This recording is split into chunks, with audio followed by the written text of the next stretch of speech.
أنفسنا ومن سيئات أعمالنا من يهدي الله فلا مضل له ومن يضلل فلا هادي له وأشهد أن لا إله إلا الله وحده لا شريك له وأشهد أن محمدا عبده ورسوله وسلم تسليما كثيرا ما بعد أيها المحاضرين أيها الضيوف الكرام نحييكم ونقول لكم مرحبا بكم في قرية كربا bandiraɓe tedduɓe on calminama on juurama on bismama en dañi weltare tigui e bismade ɗo koɗo men tedduɗo ko ganduɗa hande en jooɗima ɗo enen fof eɗen dañi weltare e joddade mum eɗen foofa ko fofata ceerno men ceerno Mamadou Deme mo ganduɗa hande ko kam woni aduna men ko kam woni laaga men e ɗum noon waɗi ɗum tefteyini sabu jemma ñalawma koye wurtude tan o woni ngam woni siratul mustaqim e sen deni siratul mustaqim laaga men moƴƴi te ko ɗum taggi ɗum tampu jemma ñalawma o ala hay joddi golle mum fof ko taaliɓe golle mum fof ko almuɓe mum on jii o waktu boyɗo gila wiyete moye activité ji te ɗi activité ji woni fof koye activité ji diine l'islam ko ɗum tan o ala hay gara e guerɗe noon fof diine l'islam ceerno min jettima min duwanimama e wiidema saare babaɗe ɓe dañi weltare e joddade maɗa ɓe dañi weltare e hesɗindinde almudagal ngal mumen e maɗa minen ma duwa noon Allah ɓoynuma yeeso men eɗen calmina eɗen ɗum juuro eɗen ɗum besmo ko adi fof en calmina joom saare bama en Alhaji Oumar Ba mo ganduɗa machallah mo dari darde tinde ngam saare nde jokkere ɗam fuɗa ɗo eɗen ɗum ɗon Allah ɓoyɗum ɗo eɗen jagee salminadu he imam saare nde woni mama men mam Mamadou Ba machallah mo ganduɗa hande kam ardi diine ɗe ɗo e saare he o yakkari e dara eɗen mo duwano yo Allah ɓoyɗum ɗo e saare men eɗen calmina ceerno men ceerno Tidiane mo ganduɗa hande o kam woni fof men saare he eɗen ɗum juuro e dendagal sirɗe kawre ɗo fof almuɓe fof on calminama on belɗanama e ko wiidere eɗen ɓoynona e présentation on jiiɗum ko mbaɗɗo ko ɗum woni ko deuxiéme édition walla mbiyen dawal ɗiɗaɓal eɗen mbaɗa ziyare mo ganduɗa ko ziyare ceerno men ceerno Amadou Mamadou Deme machallah mo ganduɗa ko kam ko kiyen ɗum bo wawno no joni ziyara tan soko joni rewɓe taw to mbaɗa ziyara kono kam kimmoto to ara almuɓe mum ɗum wona ko weewi wona mo kala tan layi wadde nden caggal nde dañi ɗum eɗen foti yettide Allah ko jejjen ɗum en ɗon sabu ɗum ko ɓural men fof sabu o jooɗo mo foofa enen fof ko ɓural men ko falal men fof wadde nden ɓoyɗum wiyete men mbokk yi ñu ngi leen di nuyu ñu ngi leen di ziyaare di leen dalal fii ci kër Paapam ñu ngi nuyu suñu sëriñ Amadou Mamadou Deme suñu xalif mi nga xamante ne waa kër Paapam yëpp ak ñëpp ñi nga xamante ne ñëw nañu fi tey kontaan nañu ci toog ak moom kontaan nañu ci gis ko kontaan nañu moom muy noy ñuy noy muy noy parce que moom wax naa ko léegi yitteem yëpp mooy taalibe guddi amul benn jot saa yu xëyee mu ngi ci liggéeyu taalibe taalibe yi nga war a nekk ci liggéeyam waaye moom moo nekk nag ci biir taalibe waaye sëriñ bi ak a jafe sëriñ boobu la ñu am lii ñu am nii yomb nga toog sa sëriñ ñëw fekk si la loolu yomb te moom lii du gulee du fi kese dimanche bii passé mu ngi woon fii nii ci kër Demba Bakary tey mu ngi fii nii ci kër Paapam dimanche bii ñëw dina dem maanaam bu soobee yàlla xam nga ne loolu yomb kon sëñ bi ñu ngi koy ñaanal yàlla yal na yàlla guddal fanam yàlla yàggal ko suñu kanam kontaan nañu lool ñu koy nuyu di ko ziyaare borom dëkk Alaaji Omar Ba di ziyaare imam suñu sëriñ Mamadou Ba suñu sëriñ Thierno Tidiane ñu koy ziyaare seen i daje fi yëpp taalibe yi ak gan yi yëpp ñu leen dalal ci kër Ba di kontaan ci yéen kon kaddu gi dañ koy jox borom rek mu daal di dalal gan yi bu ñu si noppee danañu jox suñu imam Mamadou Ba moom it sànni ay kàddu def ñaan bu ko defee ñu jox Thierno Tidiane ñu jox sëñ bi incha allah wala incha allah kon noonu lay demee kon ñu jox kàddu gi borom dëkk alaaji bismillahi rahmani rahim alhamdulillahi rabbil alamin wassalatu wassalamu ala rasulillahi sayyidina wa nabiyina muhammadin ibn abdillah wa ala alihi wa sahbihi wa sallam tasliman kathiran caggal en jitti Allah no nden sallallahu alaihi wa sallam minen jekkire konngol yamirore koye sare bram konngol mo ganduɗa mo likkitam ko fane ceerno ahmad mouhammad ahmad dem soko ceerno joom sare bisimillah gallal bisimillah bismillah o wimo accino hakke noon ko feewi ndax jodma okkanima jonde ɓoynde e tama fof wawi ɗum fof a accin a araniɓe ɗo e sare bam nde min mbawa haydara sina yettudema e duwanadema yalla ya ɓoyɗo ar ana min ɗo tawbi jaayi rasulillahi sallllahu alayhi wa sallam o mimo yahno ko jagui noon ndax ahmad lire haalinoyi ɗo sare guiraɓe mi sifnatin seeɗa amadou ceerno men ɗo tolni hande e duuɓi e yitteji heewani moromaɓe mo tade maɓe déplacé ɓe jaaha wayni kono so wawi accu tamum ko ɓitti fof ari hen men kono en ɗum hen jahno joom sara wino hay sa nelino almude wiye ɓurguile fomde almude ma rek o yondima he ɗum kono minen ceerno minen ma wiya bisimilla e sare ma minen jahno e konnguyno en ko konngi joom sare wa wona ɗo min ngala ɗo konngol min ngala ɗo konngol joom sare rek ɗon minen hen jawno minen bisimillah wassalamu aleykum wa rahmatullahi taala wa barakatuh ñu koy jaajëfal ɗum jaaraɓe jagi ustad Mody Diallo o haalanno koye konngol joom sare en jetti ɗum joni en tottat konngol ma men imam sare nde Mamadou Ba bisimillah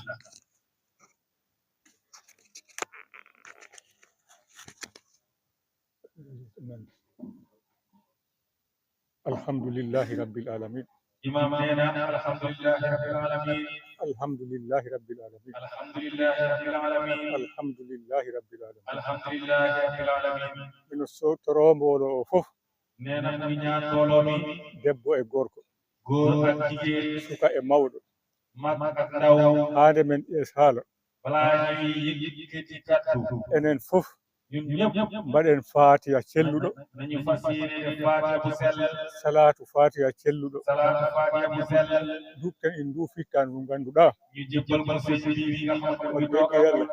ko kiwal yimɓe fof parce que xéewal nit ñi ñëpp ko kiwal taalibaji fof xéewalu taalibe yëpp la ko kiwal aduna fof xéewalu aduna bi yëpp ko kiwal diine fof xéewalu diine bi yëpp la hande men haal nee na balaa ñuy yëkkati eɗen kaddu tori mboɗo o ngi ñaan mbooloo yëpp to fof mbaɗen fatiha ku ci nekk na def faatiha salatu fatiha celluɗo salaatu faatiha bu sell kala mo wawa en wiya amine képp ko mënoon a def abi tottitani ceerno ñëwoon jébbal ko sëñ bi allah ɓoyna ɗum jeese men allah moƴƴina darde mum yàlla baaxal allah ɓeyda sembe mum yàlla taxaw ko ɓeyda fimde mum taxaw pas-pas e nder taalibaji ci taalibe yëpp bisimillah bismillah Fatiha salaatu Fatiha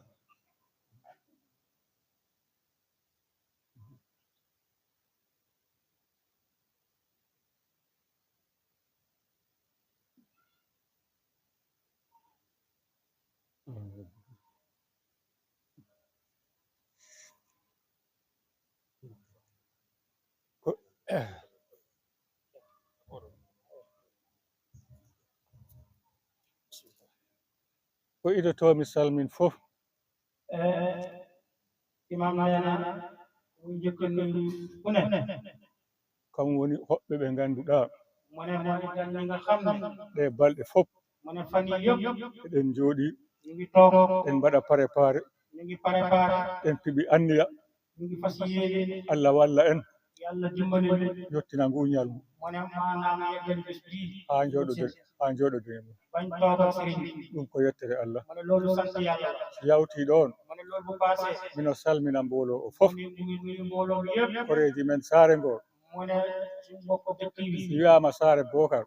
bu waxee ne kër Bokar wiyaama saare baam wax nañ kër baam mbiɗo haa hoɓɓe arɓe mu ne fii ba gan ñi nga xam ne ñoo ñëw na ndoofannaaɓe ɗo mu ne waa Ndofane ñu Baba Caninaaɓe ɗo waa Baba Thiané ñu Saara Demba naaɓe ɓe waa kër Demba ñu mboolem tundu o mboolem tudd yëpp mi araani fof ne mu ne képp koo xam ne ñëwul ɓe kefli délégation ŋaaji mu ne yebal nañ ay délégation nangirande en nguñal ngu mu ne teddi ngir jàppale ñu bés bu tedd bii ɗon ko yettere Allah loolu sant yàlla la ceerno mu ne Ceerno min jetti Allah mu ne sant nañ yàlla min jetti nelaaɗo mu ne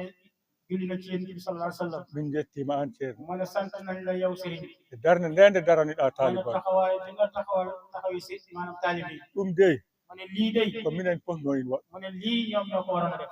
minen kellinno he in mu ne ñoom ñoo ko yelloo woon kono gaccuɗa ɗum fof mu ne waaye nga bàyyi loolu yëpp e hoytugol ma ak sa woyof e fimde ma ak sa maanaam e pas-pas daranade ma taalibaji ak maanaam ni nga taxawee ci taalibe yi surtout taalibaji saare baam surtout nag taalibe yi nga xam ne ñoo dëkk kër baam ari ɗo rowane mu ne ñëw nga fi daaw min tori ɗum du'a mu ne ñu sakku ci yow ñaan o waɗi du'a mu ne nga def ñaan wallahi mu ne wallahi min jii he du'a he yokkute mu ne gis nañ ci ñaan gi yokkute ko mo ngannduɗa mu ne yokkute koo xam ne minen in ɓuri jorto amen mu ne maanaam luñ am ci yokkute mu ne ëpp na seen njort in ñoom ɓuri jorto amen mu fof ne ëpp na seen njort fuuf hikkane noon mu ne ren nag ko ɗum tan mu ne loolu rek minen toro du'a mu ne ñu ngi sakku ñaan e saare he ci dëkk bi e taalibaji he ci taalibe yi e tundu he ci tund wi e mboolem sokon fof ak mboole waa Sokone kala ko ngannduɗa mu ne képp koo xam e ne yakori taalibaji sokon mu ne yaakaar nga taalibe Sokone e yakori taalibaji tiwawon yaakaar nga taalibe Tiwaawan kala ɗo dosgal diine woni e sénégal mu ne mboolem fikkiru diine nekk ci Sénégal min torima mu ne ñu Allah ngi sakku ñaan ci yàlla ceerno mu ne Ceerno hokkamin du'a nga gis may ñu ñaan min jawani du'a mu ne wax dëgg yàlla xeebu ñaan min beltima mo fuuf mu ne kontaan nañ bu baax rowani nde garata ɗo mu ne daaw ba fii ñëw wak degge Allah wax dëgg yàlla minen fof minen gandi mu ne ñoom ñëpp xam nañ ne walla kala koɗo garɗo ɗo walla gan bu fi ñëw o andi saare nde sansi mu ne bi ñëw ren da nga xam ne dëkk bi changé na sabu saare mu ne ndax dëkk si waɗi jakka bu amee jàkka waɗi école am école waɗi duɗal daara bu am maanaam daara waɗi boyɗi ndiyam mu am ay teenu ndox est ce que nden saare mu sansani ne est ce que dëkk moo changé wul changé na ina sansi de mu ne changé na de minen hen jetti Allah mu ne sant na ci yàlla bu baax minen toro ceerno mu ne ñu ngi sakku ñaan sëriñ wak bi degge Allah wax dëgg yàlla min jawani mu ne de xeebuñ dara minen belti mu ne kontaan e nañ jonde he ci maanaam ci toogaay e bi fewdotirde ma hannde mu ne ak toog ak yow tey wak jii degge Allah wax dëgg yàlla hay goto sak mu ne kenn ku ne ƴeyde konngol e heede ma mu ne kenn warta yëkkati kàddu sa kanam kana ko yamirore tan waaye kanaa ndigal la rek minen hen jafno mu noon ne ñu ngi ciy yëgal bu baax an yo mo ngannduɗa o mu ne yow ki nga xam ne woni ceerno tidiane dem yow ak ki nga xam ne mooy sarak mooy kenn o jooɗanimin ɗo e saare bam mu ne te mu toogal leen fii ci e mo ngannduɗa o mu ne ak ki nga xam ne oustaz Mody Diallo Oustaz Mody Diallo bi wax fi léegi mi haalana on jooni mu ne mu wax ñu léegi o ustaani saare nde de mu ne wax dëgg yàlla oustaz bi wàññiwul dëkk bi o yajjini Sokone haa ɓurti mu ne wax dëgg ne yaatal na Sokone bu baax kala suka mo tawno ɗo mu ne képp xale bi fekkoon a annda Sokone mu ne xamoo woon Sokone hannde ko Sokone tan fofrata mu ne tey Sokone rek ngay minen dox hen jetti Allah e baɗate mum ñu ngi sant yàlla ci jëfam minen hen du'one ñu ngi ciy ñaanit yo Allah ɓaccan min ɗum ɗo mu ne yàlla nañ fi yàlla bu yàlla bàyyi sabu minen jooni ɗo min pini fof mu ne ndax ñoom fu yeew fu ne ko Sokone min pini mu ne Sokone la yeewu toon min ñallata foofu la ñuy yendu toon min mbaalata foofu la ñuy fanaan ɓerɗe amen ko toon mu ne seen xol foofu la miijo amen ko toon mu ne seen xalaat yaakar foofu la amen caggal Allah ne ko mu Sokone ne seen yaakaar ginnaaw yàlla hay Sokone goto waɗani ari hen mu ne kenn defu ci arrière te ɗum noon wax dëgg yàlla wax dëgg yàlla taa o sax fotaani huuɓ mu ne maanaam daan warta jeex min kam mi tottiti ɗum taa o fotannomi haal fof mu ne mboolem daal li mburu waroon a wax yëpp joxe waan na mino yinno haal ko ɓuri ni mu ne bëggoon naa wax lu ëpp lii kono so jooɗima waaye sëriñ bi boo toogee fof en kam ketti mu ne ñëpp yow la ñuy déglu mbaɗo no am mu ne ku mel ni moom muta hen haal mu ne warut ci bëri wax mino hen salmina mboolo mu ngi nuyu mbooloo mi mino yetta allah mu ngi sant yàlla mino ɓe duwano mu ngi di no ñaanal ñagano ceerno o mu ngi ñaanal sëriñ allah bi okku ɗum ɗo balɗe juuɗe mu ne yal na la yàlla may fan yu gudd balɗe juuɗe battande moƴƴo fan yu gudd ànd ak allah okka enne hitande fof allah okka eno arde ɗo mu ne yàlla dimbale ñu may ñu at bu ne nga ñëw ɗum kaminen tori allah mu ne loolu dañ ko ñaan yàlla allahumma salli ala sayyidina allahumma salli ala sayyidina ñu ngi lay gërëm di la sant kàddu yi am na solo loolu rafet na ni no mbiɗa tigi noon ko noon sabu hande ceerno arɗo rowani saare nde tande ɗomɗa nobbete woydu woturu wonɗo ɗo rewɓe tampi waɗi hen ɓe ganduɗa galleji ɗi woɗɗi woydu ɗum kono woɗɗi ɓe gimmoratnoɓe jogoya ɓe garga kono nde ceerno ari woni ɗo duwa boyɗi ɗi hande fomi galle kala mo dañi woydu boyɗi fof juli ɗi beeli rewɓe poftima ɗon ta min ngala école arabe baareji min mbaɗatno Allah waɗi ceerno duwani min wonde ari idori école o woni hadis larɗo Muhammad sallallahu alaihi wasallam wiyata banul madaris qablal masajida ndew pari école o o mahani min jakka o asilul woynu wadde nden ɗum fof koye duwaji ceerno o yo Allah ɓoynu ɗum ha minen de min ngala jobdima min ngala jobdima an kam ko mbaɗatma ko a waɗi fortement fof jonnon ko hettiri ko minen yo Allah hokku min minen nenno min mbawi waɗ ko seeɗa sabu min mbawa e joni noon en ɓoynata en tottat konngol ceerno andi ceerno Demba bisimilla ma gayi ra nantinana ceerno walla so tawi baba gedda moɗo totten baba gedda aleykum assalam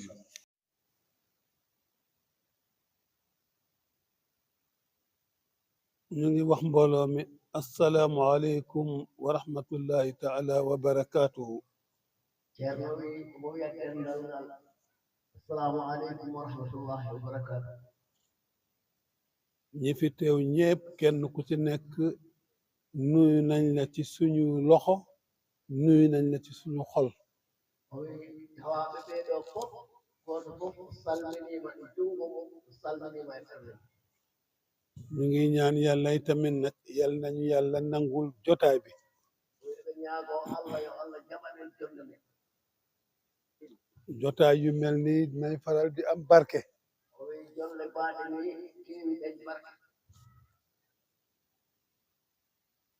ndax jotaay yu mel nii o ndax jonde baaɗe ni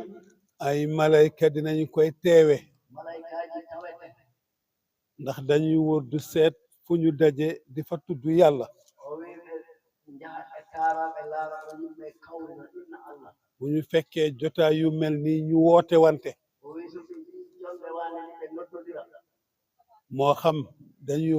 waxtaanu diine o wi kam ardi ɓe jewtat yewtere diine moo xam dañuy jàng téere yàlla bi di alquran kam andi ɓe janngat deftere allah ɓe woni qur'an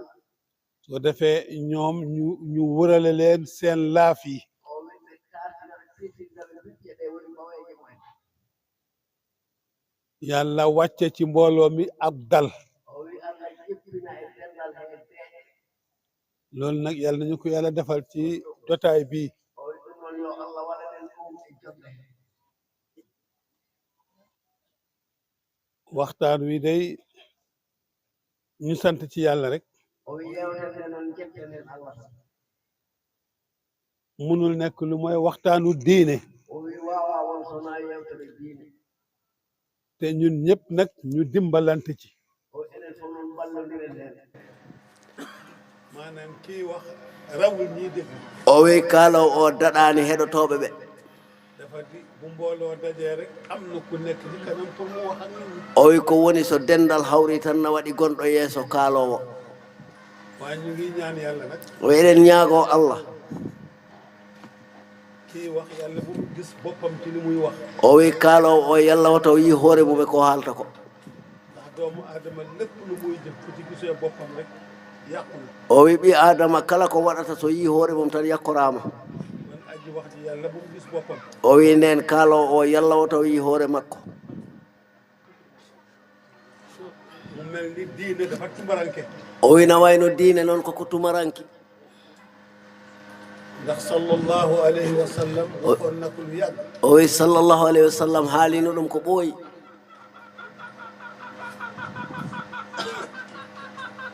la yatiyanna ala nnasi zamanu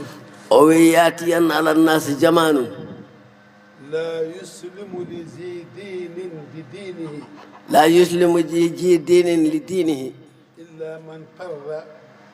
min qaryatin ila qaryatin illa man qarra qaryatin ila qaryatin yonent bi waxoon na ne o wi nelaɗo allah wiino jamono dina ñëw o wi jamanu no ara soo bëggee mucc sa diine mucc o wi sa yiɗi his diine ma hisa da nga daw lu sori o wi a dogat ko woɗɗi jóge ci dëkk bi dem ci beneen dëkk o wi immoɗa e nde saare jaha e nde a saare jóge ci réew mi dem ci beneen réew ummoɗa e ndi leydi jaha e ndiya leydi di yëg ci ay montagne di wàcc o wi aɗa ƴeeŋa e doŋaji aɗa jippo lépp ngir rawale sa diine muccal sa diine o wi fof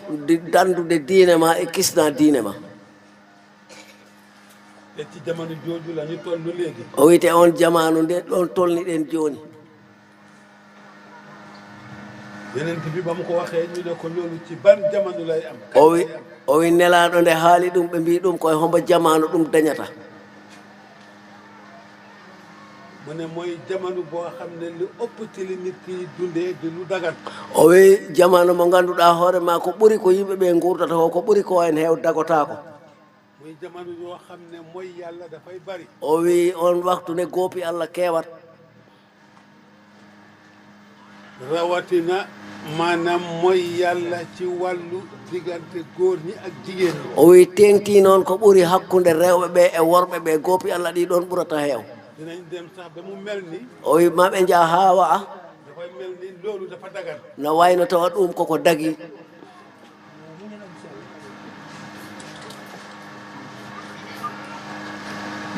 sahaba yi ne ko sahabaɓe mbimo ah loolu naka lay mun a nekkee ci ñun dañ ñu digal dañu takk ay soxna dund ak suñuy soxna o wi hono ɗum wa'ata nden enen allah yamiri amen nomin kuman rewɓe min gurda e rewɓe amen mu ne waaw su boobaa lii alak nit ñi ci bokk yi lay doon o wi on so waktu to foti ko halkata ko yimɓe ɓe e koye he gonata ci mbokk gi lay doon o wi koye bandigu he wonata ndax dinañ la toggee loo munut o wi ndax ɓe tegatma ko a wawa mu indil la mooy yàlla ba nga def loolu o wi ɗum addanma goopi allah ha mbaɗa ɗum walla ci dëkkandoo yi walla ci jegeñaale walla ko hoddiɓe walla ko bandiɓe ɓadiɓe ɓe tegatma ɗum surtout ci suñ jamono ji ñu tollu tey o wi tengti noon e o jamanu mo tolniɗen hande dañu toll ci jamono bu ñu wax zamanu harakatul haddama o wi en tolnima e jamanu biyeteɗo jamanul harakatul haddama mooy jamono boo xam ne dañuy mabb o wi jamanu mo ganduɗa ɓe jirbinat lépp lu l'islam reddoon o wi kala ko islam dinno lépp lu l'islam maanaam digle woon o wi keppu ko islam yamirno dañ koy bugg a dindi dañ koy bugg a mabb o wi maɓe jiɗɗin yirbin ci jamono jooju lañ toll tey o wi koye on jamanu tolniɗen hande moom la ñu tuddee harakatul haddama o wi na wiye harakatul haddama te loolu ñun ñëpp gis nañu ko tey o wi ɗum enen fof en jiyin hande diine amatul ku ko sotal o wi diine dañatani jingoɓe diine amatul ku ko jooyal o wi diine dañatani wullanɓe in Cheikh Oumar Fouti yi wax na ko o wi Cheikh Oumar Fouti yo haali ɗum mu ne xam nga diine deel bi o wi diine ko deelo mu ne deel bi dañ ko soppi daraja ak dërëm o wi deelo wahlita joni ko daraja e haalis lépp looy def rek o wi kala ko mbaɗata daraja nga ci ut daraja ɗaɓɓata hen wa otatuloo walla mbuuɗu ana ɗaɓatani hen Allah benn nga ut ci daraja o wi goo ɗaɓɓa hen daraja walla nga ut ci dërëm bi walla ɗaɓɓa hen mbuuɗu ngu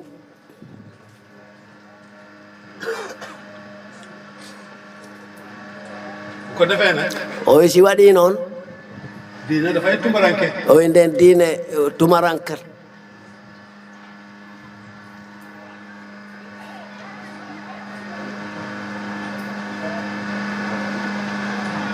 te dafa am ñoo xam ne o wi teɗa andi woot ko woni bu ñu buggee yàq mbir dëgg o wi na waɗi ɓe ngannduɗaa hoore ma so ɓe jiɗi yakko hunde dañuy fexe ba dugg ci biir ɓe peeƴat haa ɓe naata to nder ñuy appliqué comme ni ngay appliqué o wi ɓe mbaɗa ni no mbaɗirta an moƴƴo o waaye fekk ñoom buga yàq mbir mi moo ko waral kamɓe noon ko yidde in wicci tagata ɓe naata heen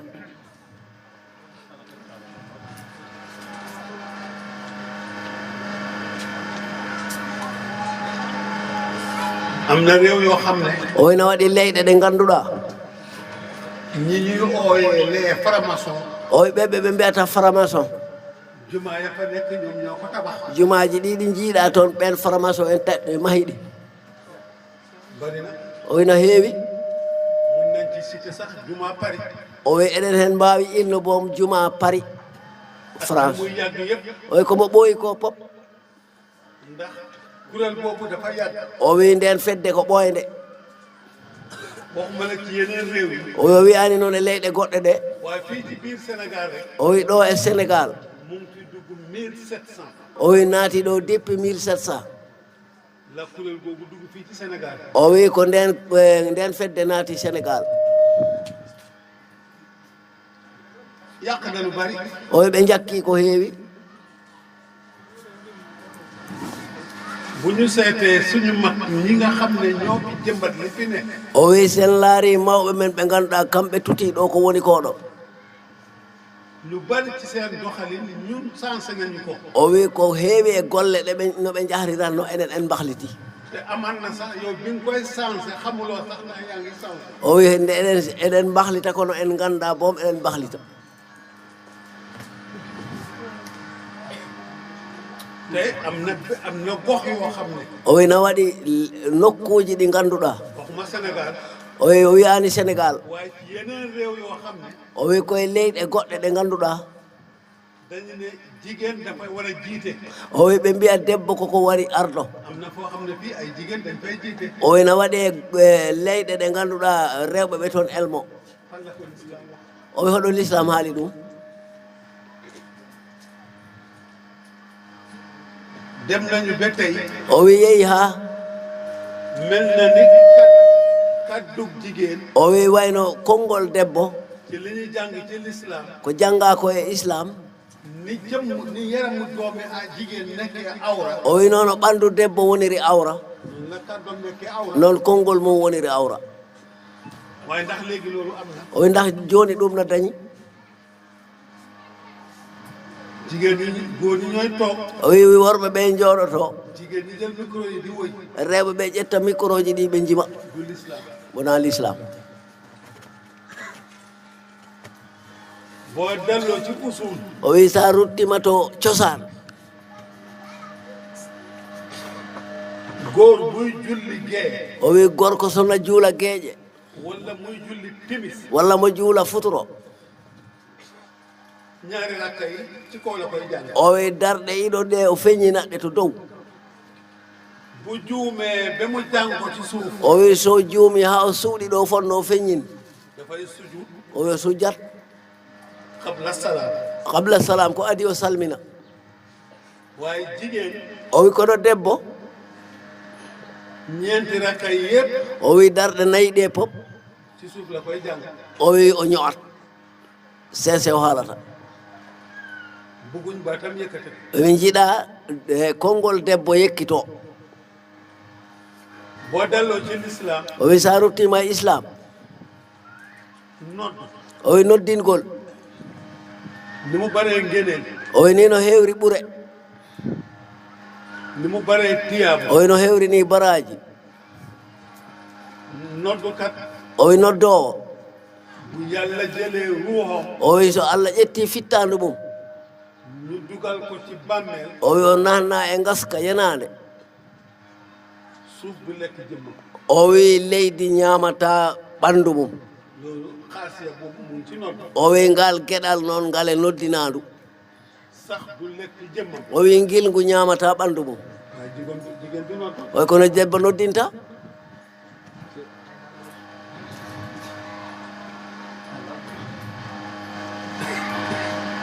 bu ko defee nag o wi si waɗi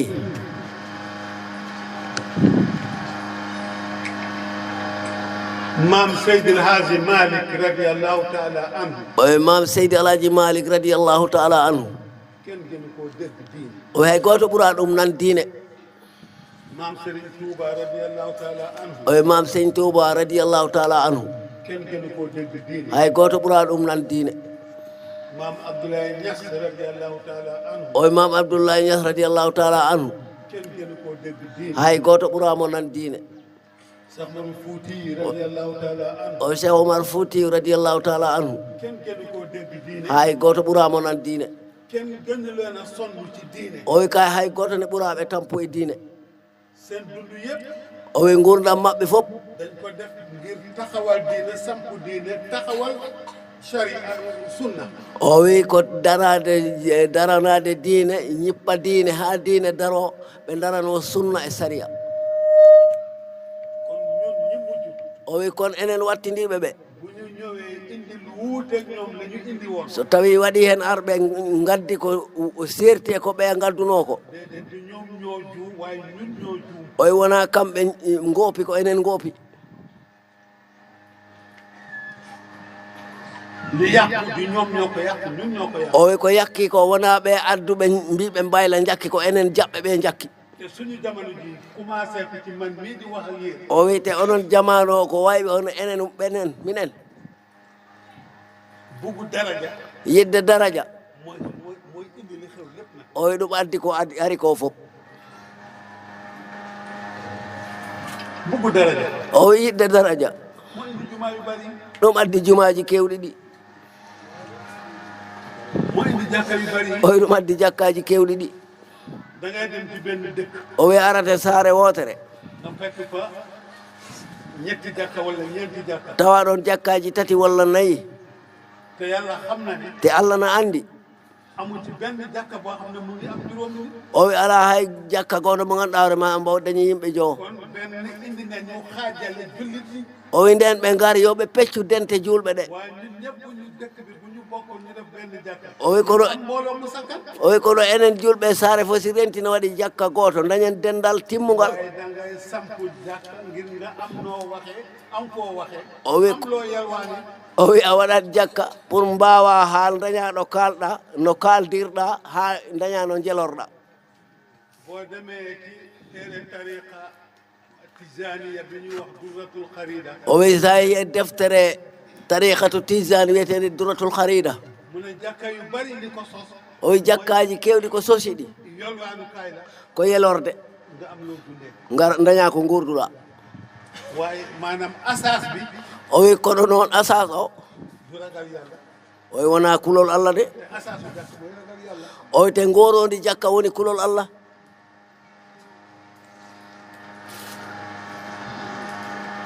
bu ko defee nag o wi si waɗi noon nit ki na bàyyi xel ci boppam o wi neɗɗo yo accu hakkil e hoore mum ndax yow sa jëmm ji o wi an ɓandu ma ndu daf ci am loo xam ne yow yaa ko moom na hen waɗi ko ganduɗa an jiin daf ci am loo xam ne yàlla moo ko moom o wi won ko hen ganduɗa ko allah jiin daf ci am loo xam ne suuf si ak sax yi ñoo ko moom o wi won ko hen ganduɗa hoorema ko leydi ndi e gilɗi ɗi jiin lan la yàlla moom o wi hoko allah jeeyi yàlla moom moom ruuhu munoo ci dara allah jeeyi ruuhu o on wawa hen dara saa yu ko neexee mu indi ko so weeli ɗum o adda su ko neexee tamit mu jëlee ko so weeli ɗum ne o naɓa nde weeli ɗum fof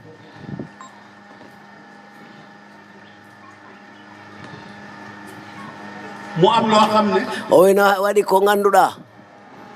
suuf si moo ko moom ak sax yi leydi ndi jiine gilɗi ɗi mooy jëmm ji oye woni ɓanndu ndu bu jógee dem barsa oye so ummima ɗo yehi barsak ñu dugal ko ci bàmmeel o nanna e yenande sax ya koy lekk ak suuf si oye gilɗi ɗi ñamata ɓanndu ndu ƴiyeɗe leydi ndi ñama ɗe kon jëmm ji sax ya ko moom ak suuf kono jimmu o ko gilɗi ɗi e leydi ndi jiibo nit bu nekkee ci àdduna day jëf o wi neɗɗo so woni e aduna gollat la nga jëf nag oy ko golluɗa ko noon yaa ko moom an jeyi su baaxee oy so moƴƴi yaa ko moom an jeyi su bonee so boni yaa ko moom an jeyi buñ la dugalee ci bàmmeel o wi so nannama e nder yenade te ñun ñëpp loolu la ñuy xaar o wi te enen fof ɗum e paɗɗen ñun ñëpp kenn ku ci nekk o wi enen fof goto hen fof bés nañu wax ne nañ leen gaaw kat guddi na pour ñu waajal dund o wi goto hen fof wawon ñalande wi en jawne ñalwi walla jawne hiiri nañ ko jëbbal borom yo en jotten ɗum jomum su boobaa nag o wi on noon waktu keroog ba ruuxu ba woddee o wi so ruhu o saami ba ñuy sang nit ki o wi haɓe loota neɗɗo o yàpp wi rek moo fa nekk o wi ko tewɓolo hedditi ɗon leneen naw o wi o wiye niw fure bu fa jógee o wi so ummima ɗon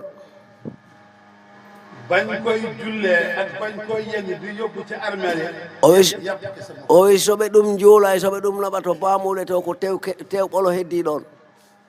buñ ko dugalee ci bàmmeel o wi so nannama e yenade ñak am na lu ko doon gunge o wi waɗi ko ɗoftatno ɗum mooy bokk yi on woni bandiɓe ɓe ak alal ji e jawdi mum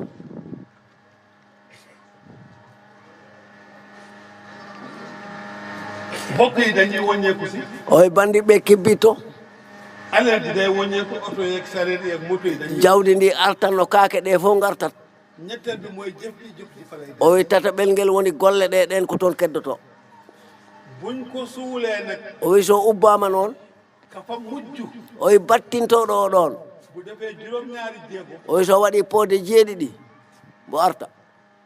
di ñibbisi mbo arta ñu delloo si ruuhu ɓe gartira ruhu o e neɗɗo he mu ngi dégg ña ko doon suul o wi ɓe mbo nana ubbannoɓe ɗum ɓe ñu ngi wàññeeku ba kat ci mujj o wi o nana ɓe kibbito hay battidiɗo o mbo nana koyɗe mum waaye ba amee juróom-ñaari jéego o wi so dani poode jeeɗiɗi dugg na hayatul barzaqiya o wi halti o naati noon gurdam barsak déggatul dara ci àdduna o wi o andatani aduna dara o nanatani ga tus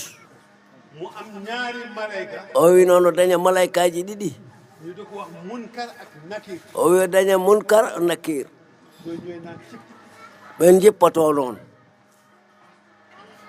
munkar o wi munkar ci gannaawam lay taxaw du ko gis o wi caggal to ardata nakir nakir mooy taxaw ci tànk yi on dara teppe ɓe kuccodira jàkkaarloo ak moom kuccodira munkar bi nekk ci gannaaw munkar gonɗo gaga hoƴƴudu ga moo koy posé ay question on haalata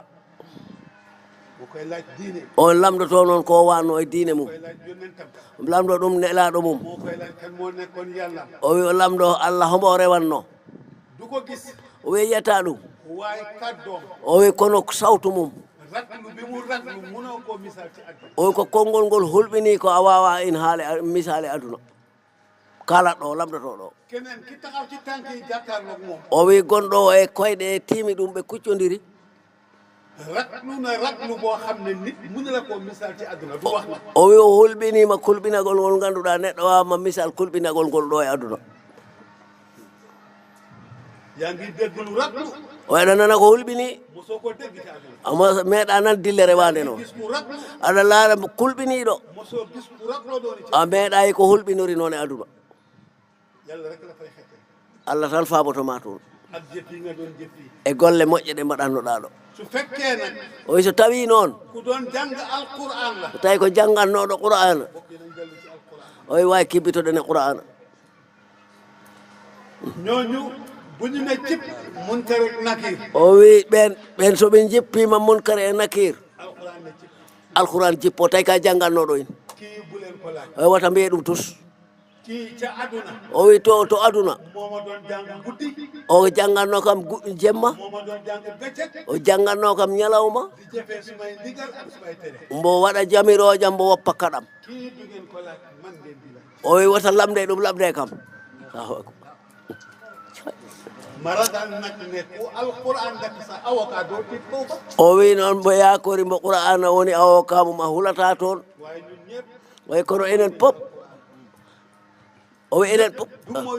enen pop en dungima alquran te yéen a waxoon na ko te nelaɗo haalino ɗum de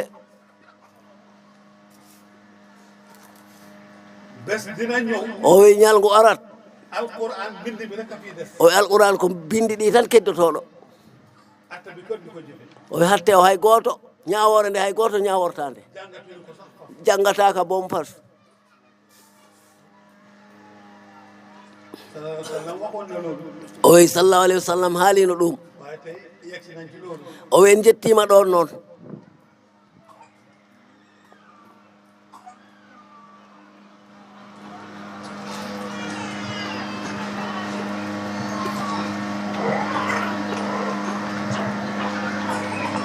ko defee nag ñetti yooyu ñu wax ne moom la ñetti am o wi si waɗi noon tati mbiyaɗi ɗi neɗɗo dañ mooy jëfam o wi golle mum mooy ruuxoom e roho mum mooy jëmm woni jemmu mum ɓanndu ndu jëmm ji suuf yeeg sax yi ñoo ko o wi ɓanndu ndu ko gilɗi ɗi e leydi ndi ji ruuxu bi mbirum yàlla roho Allah jeyi ɗum kam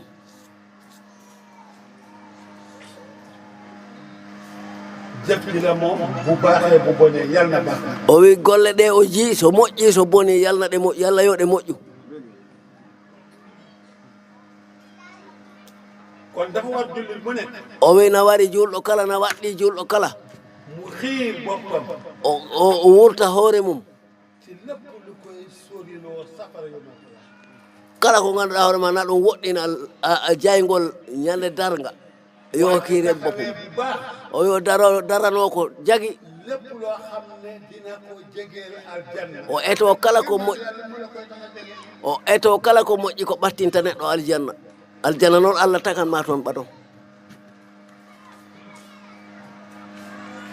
yonent bi dafa wax Jaabir o wi nelaɗo sallallahu alayhi wa sallam wino Jaabir ndax duma leen waxtaanal lenn o wi beele mi yewtanta on hunde ci mbirum aljanna e gueɗe aljanna ñu ne ko ah kay o wi ɓe mbi ɗum ha kay ya rasulallah mu ne ko aljanna de o wi ɓe aljanna de am na ay appartement yu fa ne o waɗi appartement ji gonɗi toon woni leege ay façon yi façon ñoo fa nekk o wi gueɗe façon ngaji waaye ñu ngi ko tabaxee ay jawaari o wi ɓe mahari kange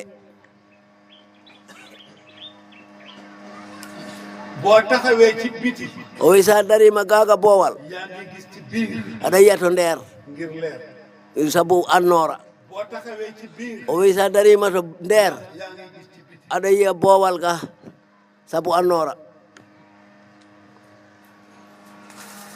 lépp nekk xéewal borom bi tabaraka wa taala o wi fof noon woni keewaleji Allah tabaraka wa taala banneex ya fa nekk jullit bi di ko bëggee o wi bel weltoji gonɗi ɗi toon julɓe ɓe ɗi beltora nit munu ko misaal fii ci aduna o wi neɗɗo wawa eɓɓu gaga aduna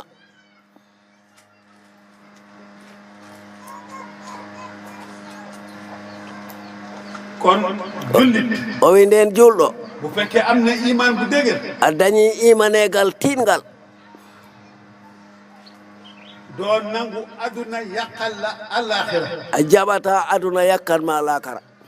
ndax aduna dafa yomba jeex o wi nda aduna koko weeɓa hu moo tax ñu tuddee ko duniya o ɗum tagi innira duniya yomba jeex di jege jeex bi O- moo tax ñu tuddee ko duniya o wi weɓgol ngol huuɓe ɓaɗagol ngol huɓtaki innira duniya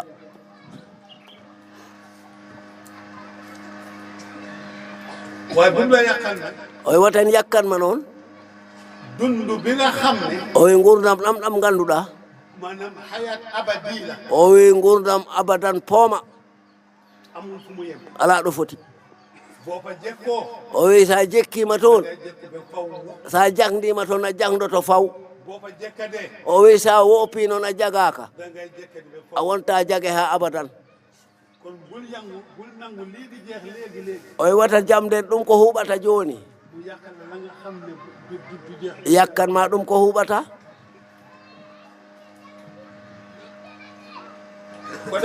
o wi si waɗi noon o wi totten Allah ko jiiko o wi Allah koye wama halaktul jinna wal insa illa liyabuduni o wi mi takrani neɗɗo e jinne sona ɓe ndewa kam o wi o yiɗa ɓe totta ɗum warsak o wi ala hen sohla yo ɓe ndewam tan o wi ngal dewal noon o wi yoɓe mbaɗ ngal noon pour min tan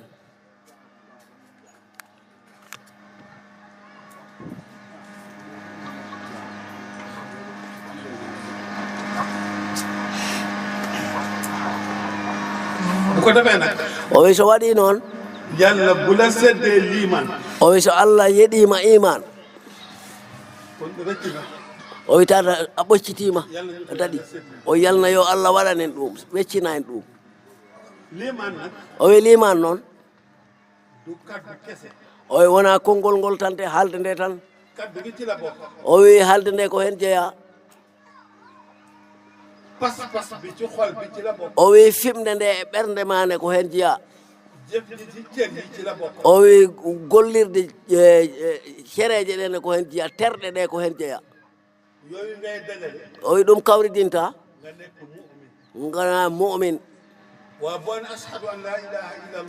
o wi kono sa wi ashhadu an la ilaha illallah tan wa ashhadu anna muhammadan rasulullah poɗɗa ɗon walla ɗemgal ngal haali ɗum kono ɓernde nde nanngani ɗum fiɓani ɗum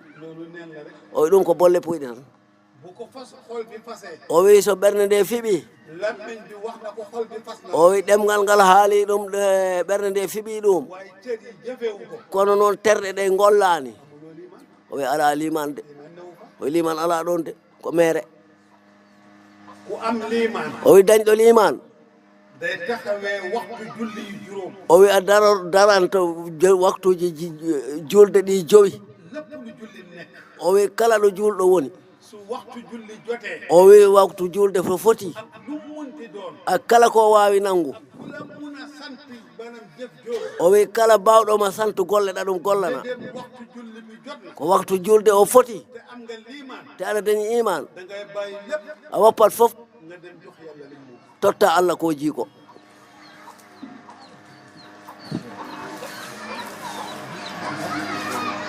wama umiru illa liya'budullaha mukhlisina o wi Allah wi wama umiru illa liya'budullaha mukhlisina lahu dina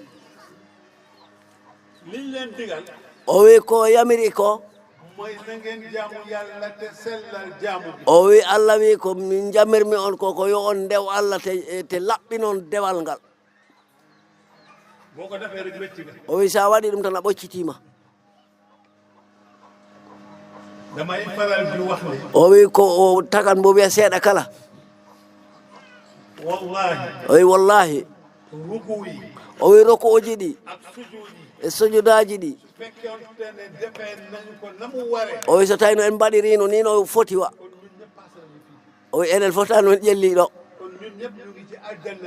o wi tano enen fof eɗen aljanna aduna o wi wirdu o lazim o mo mbaɗeten so tawino rewino bolol o wi kono aɗa wawi yaha e weeyo he o wi ko taki ɗum o wi dewal Allah ruhu o woni tawna ko mbaɗata ko o wi dewal Allah o wi tawna ko mbaɗata ko e ɓernde ma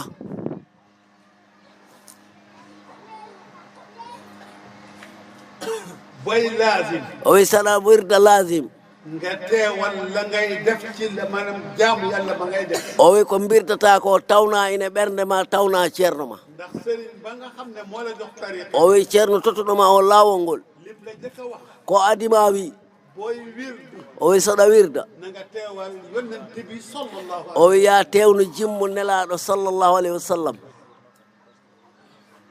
xam nga ku toog ak yonent bi di nga am yar o wi kala jooɗodiɗo e nelaɗo kay aɗa ɗum laara a teeyatde a deeƴatde su fekkee tenala pour nga teewal yonent bi O wi- sallallahu alayhi wa sallam o wi so tawi a wawa tewnu tawnu jaati nelaɗo o nga teewal Seydina Cheikh radiyallahu taala anhu tawna jaati cheikhna ahmad tidiane chérif radiallahu anhu fekkee loolu tenala so tawi ɗum ne hookima mais ki la jox tariqa bi xam nga ko o wi tottuɗoma o laawol ngol aɗa ɗum andi nga teewal ko mel ni yaa ngi toog ak moom tewna yeeso mum nden e ɓernde ma wano onon jooɗodi lii boo ko defee o wi sa waɗi ɗum nga bañ a yàkkamti patamee ko mbasa heppu pirti pirti nga def ko ndànk mbaɗa seese waaye li xew léegi kono ko kewi ko joni may ma tuuti rek ma la ma def laazim ñu dem o wi okkam seeɗa tan mi waɗa lasim jeer kooku xelam nekkatu ci laazim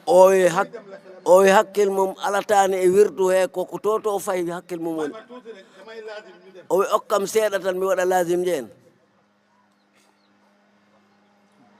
am na suñu benn sëriñ Ceerno Ahmadou ca boyin naaji o wi ceerno maɓɓe goto ɓiɗa ceerno amadou boyinnaji moom ba mu jullee takkusaan o wi kam ɗo juuli takkusan foofu lay laazim o wi ɗon ɗo waɗata lasim ëpp na fanweeri at o wi ɓuuri duuɓi capantati ba mu jullee takkusaan du fa jóg te laazimul ɗo jooɗi mo juuli takkusan ummota ko ɗo no wirdani lasim suñu sëriñ Ceerno Muntaga Taal yal na yàlla gërëm leen ñoom ñëpp amin o wi ceerno men muntaka taal bu julli woon takkusaan ba pare o wi so juulanno takkusan ha pari dafay tëj buntam ba mu laazim ba pare o uddanno dammugal mum o sokangal ha o wirda lasim ha o hantina ngir teewlu nda o wawa tawno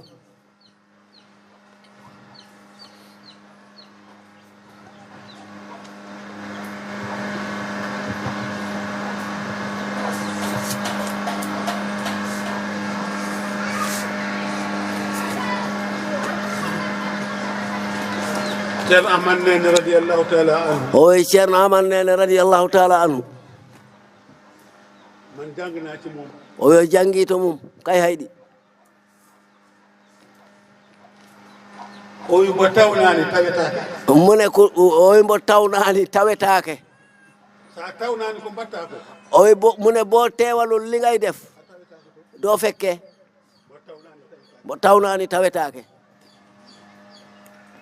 jaamu yàlla teewal ma mune jaamu yallah tewal mo ci am solo jaamu yàlla doo ko def ngir dama teggee o wi dewal allah waɗirtake yo fawto ko mi juula mi heɓa hooram koy def ngir pas-pas o wi waɗat hen pour fimde te ni nga koy xamee rek o wi te ko gandirta ɗum yàlla o wi allah deful campagne pour ñu fal ko mu doon yàlla o wi allah waɗani campagne pour o lammine waɗe allah yàlla dafa doon yàlla ba pare mu sàkk mbindeef yi allah won allah hantini fuɗɗi tagore nde te ma wax ne inna salata tanha anil fahsai wal munkar o wiya noon allah wi inna salata tanha anil fahsai wal munkar ndax fahsu boobu ak munkar boobu ndax dañ na ci ñun o wi on fahso e munkar on ndax dañ na ci ñun ndax immima e men yéen lay laaj na heewi de immaki de suwayade yàlla li wax dëgg la wala du dëgg ko gonga allah kay o wi ndax allah ko haali ko gonga walla wona ko gonga de kon mbir mi ci ñun la o wi nden gueɗe ɗe koye men kon est ce que suñ julli yi baax na o wi nden julde men nde ne moƴƴi yàlla mu ne julli ji bu awee yoon o wi allah wi julde nde so rewi lawol dina dox sa diggante bépp ñaawte o wi ma rew hakkude ma e pankare yagal pop bonande pop luy ñaawteef o wi kala ko woni bonande su fekkee julli ji aw na yoon tawi julde nde heɓoyi ɓernde ma dina dox sa diggante loolu accinanma kala bonande dina dox sa diggante lekk riba o wi ma nde rew hakkude ma e ñamde riba dina dox sa diggante naan sangara o wi ma nde rew hakkude ma e yargue sangara dina dox sa diggante njaalo o wi ma nge rew hakkude ma e fijirde sa diggante ak fen o wi ma nde rew hakkude ma e fenade ndax loolu dañ na ci ñun ndax ɗum ummima e men allahu akbar kon ana julli ji o wi nden hoɗo julde nde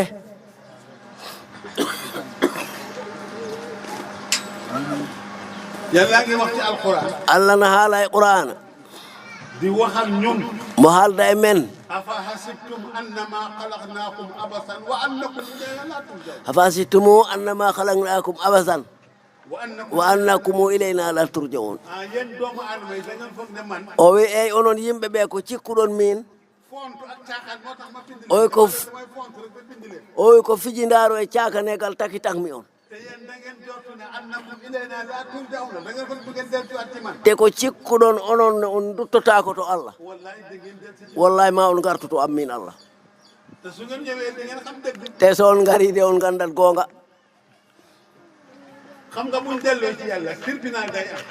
o wi sen kibbitima to Allah tribunal dañat bu den ñun rek ak yàlla tribunal du am o wi so tawino ko enen tan e Allah tribunal dañata yàlla da nga ko tooñ o wi Allah tooñ ɗum benn mu ne la baal naa la demal aljanna o wi tooña ɗum o wima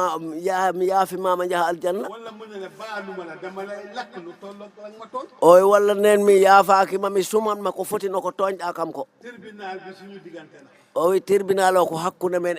enen hodduɓe ɓe wodduɓe ɓe ga tribunal bi o wi tribunal o suñu diggante la ñu ni kese ko hakkude men enen ɓolɓe ka nga nax ba nga lekk alalam ci wàllu riba o wi omo ƴoññuɗa ha ñamɗa jawdi mum e riba ka nga nax ba nga fekk mu takk yëkkam nga jël yëkk bi yóbbu ko xaaji guddi o wi omo ƴoññuɗa gaccuɗa ha o leeli gartuɗa kumtuɗa ngaari mum walla naɓɗa beyi mum e jemma ak leneen e goɗɗum e goɗɗum wallahi o wi wallahi recculoode a soɓtaki de yowmal xiyam o wi ñande darga tribunal bi loolu la tribunal o ko ɗum te yàlla dara reccu ko nag o wi te Allah noon ko mbaɗɗa fof mo haydara o hen o manque haydara o majjaka te su boobaa o wi te nden foofa lay nekkee ci yow tonin musata e ma an naɓno ɗo parce que yowmal xiyam amul xaalis o wi yawmal qiyam ala halis amul or ala kange amul euro ala oro amul essence ala essence amul pétrole ala pétrole amul jama ala jama te dañuy feyante foofu de te en joɓotirat toon de ka nga xam ne yow yaa ngi ko ameel àqam o wi omo joguineɗa hakke mum sa tiyaabu yi la ñuy jël ñu di ko jox baraji ɗi ɗi mbaɗɗaga koye ɗin ittetembo yoɓe bu tiyaabu yi jeexee te àq ba nga ko yoreel jeexu o wi so tawi baraji ɗi ɗi mbaɗɗa kuuɓi te hakke omo joguineɗa yimɓe ɓe huuɓani ñu jël bàkkaaram ñu sofla ko e ƴetta bakkatuje yimɓe ɗi ɓe ndimluma an oy ɗum ko jari in loolu mooy saisir te àllaaxira ɗum woni sisir to Allah ɗum woni mohli filli seede julli nga o wi a juuli or nga a hoori asaka nga asaka nga aji nga makka a hayi makka loolu yëpp ñu jël ko jox ko keneen o wi ɗum fof ƴette goɗɗo totte in loolu mooy saisir bi ɗum woni filli seede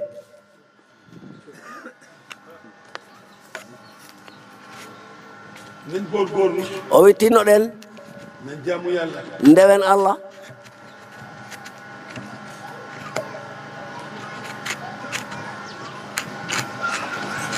nañ jaamu yàlla o wi ndewen Allah te yàlla rek tax ñu di ko jaamu e te Allah tan taka noon eɗen ndewa Allah ganden ko Allah tan taki ɗen ndewa Allah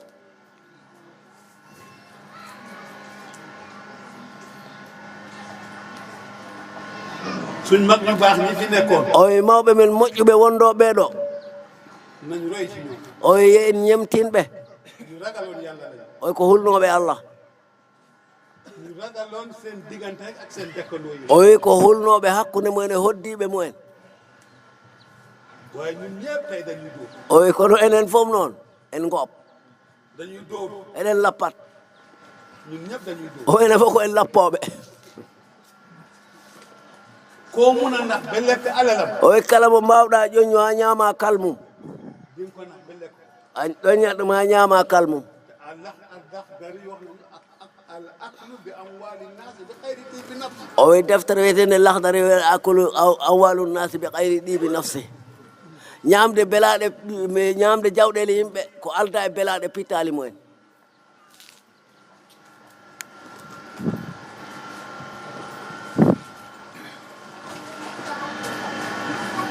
ñun ñëpp tey àdduna mooy suñu itte o wi enen fof ko aduna tan jiɗɗen ɗum woni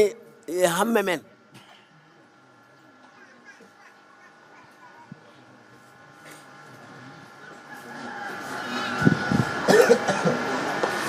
te ñett dafay nax doomu aadama o wi geɗe tati ƴoññat neɗɗo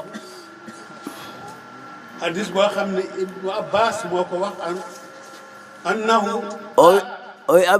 ibnu abbas haali o hadis annahu qal ni'matani maqbulun fihima kasirun min annas o wi nematani maqbulun fihima kasirun min annasi mooy ban o wi woni hombo asihatu o wi a sihatu wal farad wal farad wérgu yaram o wi cellal danga ci war a profité o wi a fot hen yawnu yiiro ba nga wéree o wi nde celluɗa toppatowuloo dara kono nde celluɗa kama rewani allah toppataki dara toppatoo la sa jaamu yàlla o wi a toppitaki dewal ma allah ba mag ñëw ha naywa mënatuloo julli mu wér a wawatani turo ko jaggi mënatuloo taxaw julli a wawatani daro juula ngay toog julli a jooɗoto juula walla nga tëdd julli walla leloɗa juula kon maanaam sa faraax maanaam sa wérgu yaram boobu o wi nde dañɗa activité e cellal daf la nax ko ƴoñima nga am jot o wi daña jot nga sàggane sa jot boobu o wi cagginora jot o ba jotadi ñëw nag o wi ha noon jotadi wasde heɓor ara comme ni ko anglais yi di waxee ni no anglais en kalirta in time is the money time is the morning maanaam temps o wi temps mooy alal woni mooy alal kenn du ko yàq o wi temps woni jawdi hay goto yakkata hay goto yakkata temps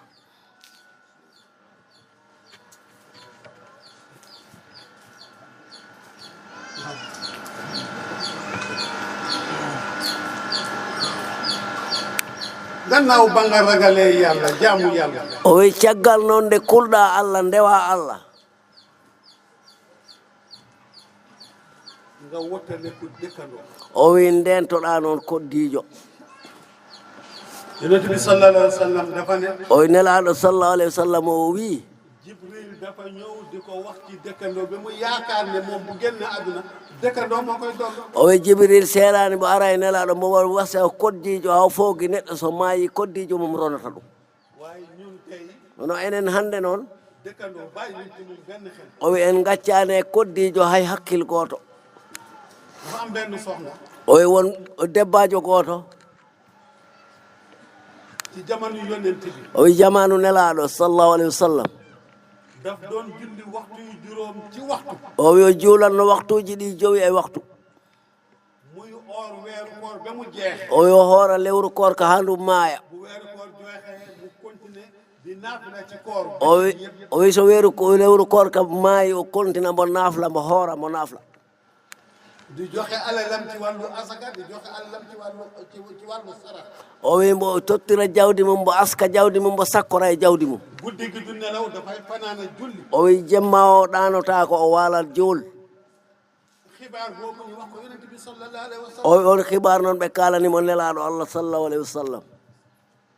yonent bi ne mu betti lool o wi nelaɗo welti hen no bete waaye am ku ko ne woni noon waɗi mbiɗo ɗum ndaw si nag am na benn sikk o wi debbo no mbo dañi ella goto yonent bi lan mooy sikkam o wi homo woni allah mum mu ne day lor ay dëkkandooram o wi ko toñatɗo mbo lora hoddiɓe mum yonent bi ne nag kon nag bu dee safara o wi nden so maayi jaygol o fayi ku dul dog bëccëg même bu dul weeru koor o wi mo taƴata ñalawma ha si wona lewru korka guddi gi yëpp da nga koy fanaane julli jemma o fa walan mo juul asaka sa asaka yëpp da nga koy joxe a tottirat asaka no hanniri ni boo ci paree teg ci ay sarax sa hantini cakkora waaye lor sa dëkkandoo tax na yonent bi nee na safara nga ji o wi kono lorde koddijo ma taki nelaɗo wi sa maayi jaygol paɗa te leer sa dëkkandoo newul sax jël jaasi door ko wala jël yëpp door ko o wi lorde koddijo ma wona pour lappude ɗum walla coppa sa ɗum dëkkandoo wala wax ci moom loo xam ne lii jaaduwut te newul dëgg loolu lor sa dëkkandoo o wi lorde koddijo ma woni haalde mum ko ganduɗa jaadaki tega ɗum ko wona jikku mum te ɗum gurɗen la joni romb nga naa xoolal kii de mbubam me kees ba nga ko dénkoon salaam mo ci la jëndee yeneen nga tabaxee këram gi de kala birtiɗo mon mbiya o de ayi ɗi comci ko pusɗo keesode kam ñaami keesode eyyi kam komi waɗi ɓe détourné de lor dëkkandoo nañ ci bàyyi xel o wi lorde koddijo yo en gaccu hen hakkil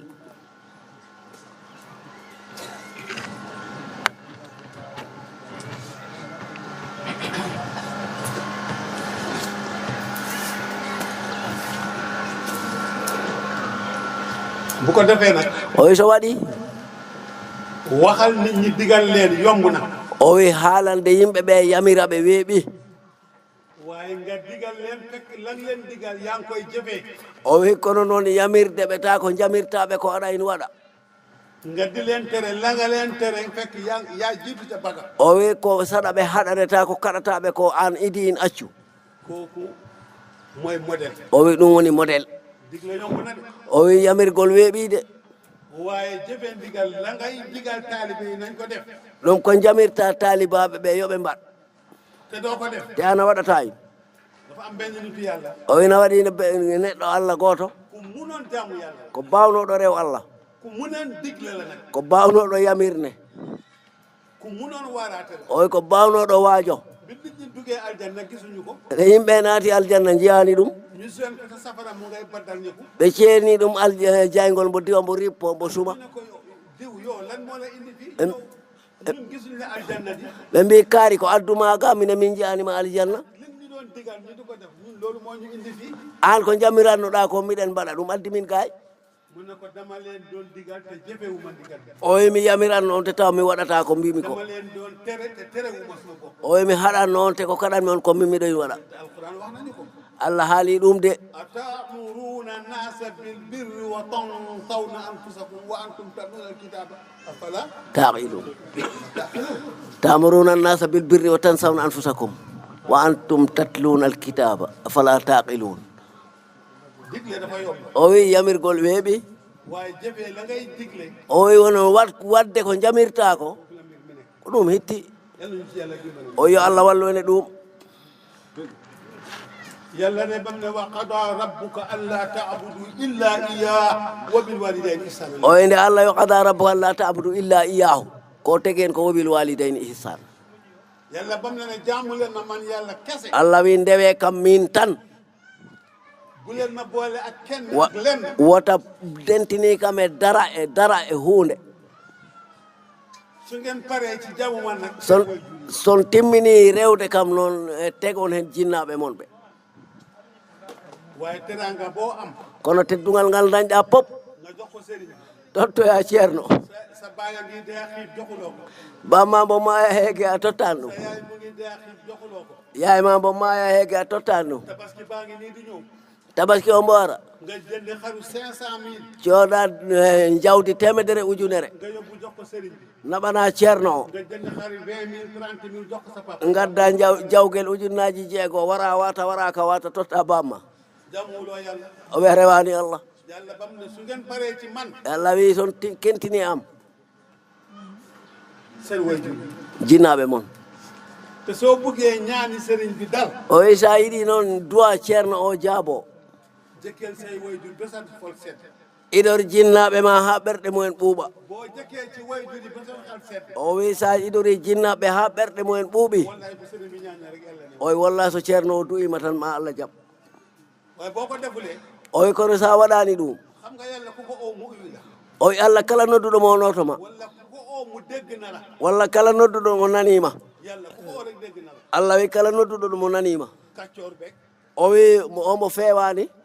saalih beeg o wi moƴƴo o waliyu beeg wali o xutbu beeg oɗbo o ku oo yàlla rek o yàlla dégg na o la wi kala nodduɗo Allah Allah nanima waaw nga oo kilifa bi wax ko sa soxla nga oo ko mu ne la dégg naa la o wi nodda kilifa o no wima mi nanima dégg naa la mu yem foofu mi nanima o deƴƴi bokk la nga oo ko mu ne dégg naa la dinaa def li nga wax o wi jiida e noon noddude kilifa o mi nani mi waɗat komi jiɗɗa ko dégg naa la dinaa def li nga wax uute nag dégg naa la def naa li nga wax o wi mi nanima mi waɗat ko mbiɗa ko ne haasi hande na ɓurdi e mi nanima mi waɗi ko mbiɗa ko ɗum ɓuuri dañ yakarde mbokk yi nañ bàyyi xel bu baax o wi bandiɓe gaccen hakkille no moƴƴi nañ jaamu yàlla o wi ndewen Allah nañ ut ngërmande yàlla o wi ɗaɓɓen jettor Allah ku yàlla gërëm o wi kala mbo Allah weltani mu jox la aljanna o tottuma aljanna ku yàlla gërëmul o wi mbo Allah yettani àllaaxira ñaari kër rek a fa nekk o amul ñetteel o wi lakara ko galleji ɗiɗi tan goni toon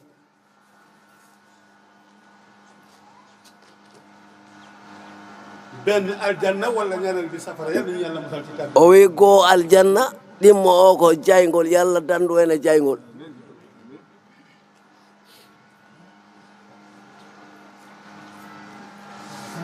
yonent bi daan na ñaan o wi nelaaɗo sallallahu alayhi wa sallam du'otono allahumma inna a'udhu bika min al-bughli o wi Allah dandu enen ngañandeeru yalla mo musal ci nay o wi Allah nelaaɗo wi Allah dandu ene siidare siidagol o nganndi siidagol eyi kay mu ne ndax ki nay o wi ndax ciidiiɗo o sori na yalla o yo woɗɗi Allah waaye sori na nit ñi itam o woɗɗi yimɓe ɓeene kay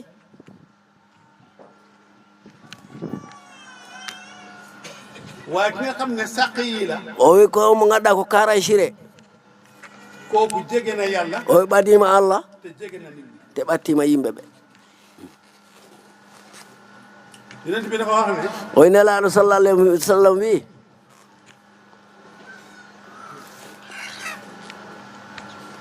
yàlla am na ñetti téeméeri jikko ak juróom benn fukki jikko o wi Allah mo dañi 300 jikko e 6 jikko jikko yooyu nag Oui. ko lamboo rek O wi ɗin- maanaam di nga tabbi aljanna o wi ɗen jikkoji noon kala gonɗuɗo heɗi tan ma naat aljanna waaye maanaam bi ci gënal yàlla nag mooy ashaqi o wi o ɓurɗo o moƴƴu noon woni gonde Kara Siré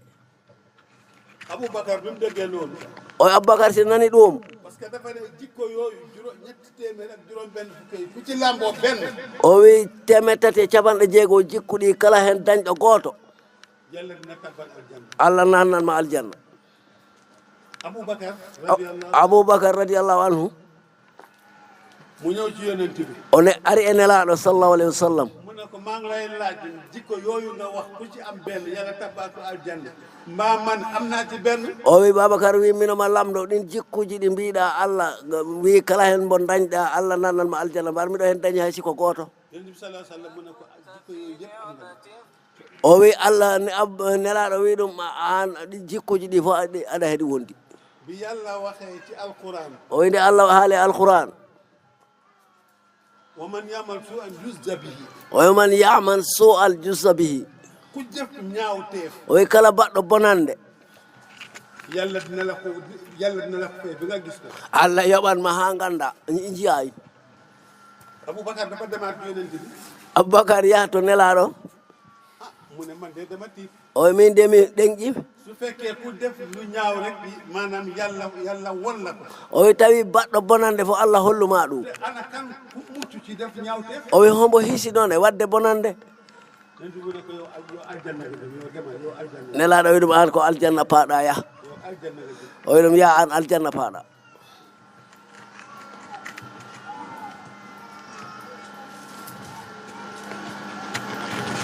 bu ko defee nag o wi so waɗi noon mel na ni jant bi dem na o wi no wayno nangue yahi woɗɗoyi te xayrul kalaami ma dalla wa afada o wi hayrul kalami ma dalla wa afada li am solo ci wax o wi ko dañi ko jeriñe haala nafoore e haala mooy la ngay wax mu jëriñ nit ñi o wi ko kalata ko nafa yimɓe ɓe bu ko defee nag o wi so waɗi li ngeen fi wax yépp bala may jël kaddu gi o wi ko kalɗon ɗo fof haade mum ƴettu ko kalɗon ko meluma noonu yéen a mel noonu o wi ko onon mbayi noon kamne kay noon o wayi man meluma nen o wi kamne kay noon o wayi man dama tiit suma bopp o wi mbo huuli e hoore mum li ma yàlla sant defuma ci dara o wi ko Allah yamiri ko o waɗani hen dara te li mu tere lépp maa ngi ko lamboo o wi te ko Allah haɗata ko fo haɗo eɗen hen gondi kon li Alaaji Amar Dem di wax ne o wi ko Alaji Amar Dem wiyata ko almaru mir'atu axihi o wi almar'u mir'atu akhihi o wi neɗɗo woni darolgal musidɗo mum nit ku si nekk sa morom mooy sa seetu o wi neɗɗo fof hono ma woni darolgal ma ndax nit ku baax o wi ndax neɗɗo moƴƴo lu baax rek lay gis ko moƴƴi tan yiyata nit ku bon o wi neɗɗo bonɗo du gis lu mooy mbon rek o wi yiyata sona bonde tan kon yéen a baax o ko nden onon goni moƴƴuɓe fan yii yëpp ina ngi waajal bés bii o wi ɗe balɗe fof oɗon keflano ñalande seen temps dem na ci o wi waktu mon yeehi hen seen alal dem na ci jawdi mon yeehi hen seen man dem na ci o wi bawɗe mon jeehi hen yéen kay yéen a baax o wi nden kay onon moƴƴi o wi kamɓe gona hen dara waaye yal nañu yàlla suturaal kono yo allah hokku en sutura yàlla nangul ñu yallah jaɓana en waaye jaam bu bon bu mel ni man mii o wi maccuɗo baɗo ni no o nantinowo man de dama jaaxle suma diggante ak suma borom mbo jaaki hakkude mum e allah